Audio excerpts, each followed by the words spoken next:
হাসিনা যখন ক্ষমতায় আসে তখন আমার বয়স 7। তোমরাও হয়তো কেউ 8 অথবা কেউ 9। আমাদের ওই সময়ের ছবিগুলোর দিকে তাকালে বিস্মিত হতে হয়। এই ছবিগুলো দেখলে কি বোঝা যায় এরাই একদিন পৃথিবীর নিকৃষ্টতম ফ্যাসিস্টদের একজনকে বিদায় করবে? অবিশ্বাস্য, বাট উই ডিড ইট।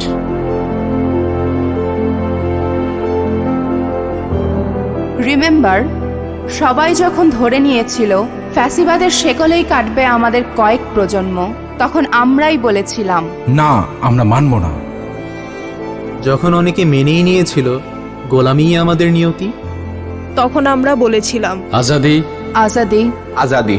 যখন নির্ঝঞ্ঝাট জীবন চাওয়া স্বজনেরা বলেছিল লেটস অ্যাকসেপ্ট, বি প্র্যাগম্যাটিক। তখন আমরাই বলেছিলাম উই রিভল্ট। যখন অনেকেই বলল উপায় কি, তখন আমরা উপায় হয়ে দাঁড়িয়ে গেলাম পর্বত সম। বললাম বুকের ভেতর অনেক ঝড়, বুক পেতেছি গুলি কর। আমরাই ছিলাম বিপ্লব, আমরাই অভ্যুত্থান। এবার বিপ্লবের দ্বিতীয় ধাপ আমাদের সামনে। একদিনে 2 ভোট। সংসদ নির্বাচনে ভোট দিয়ে আমরা ঠিক করব কেমন সরকার চাই। একই সাথে গণভোটে ভোট দিয়ে ঠিক করব ভবিষ্যতের বাংলাদেশ কেমন চাই।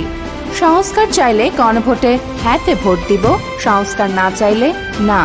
যে পরিবর্তনের জন্য এত এত প্রাণ হলো বলিদান, সেই পরিবর্তনের চাবি এখন আমাদের হাতে। গণভোট 2026 সংস্কারের চাবি আমাদের হাতে।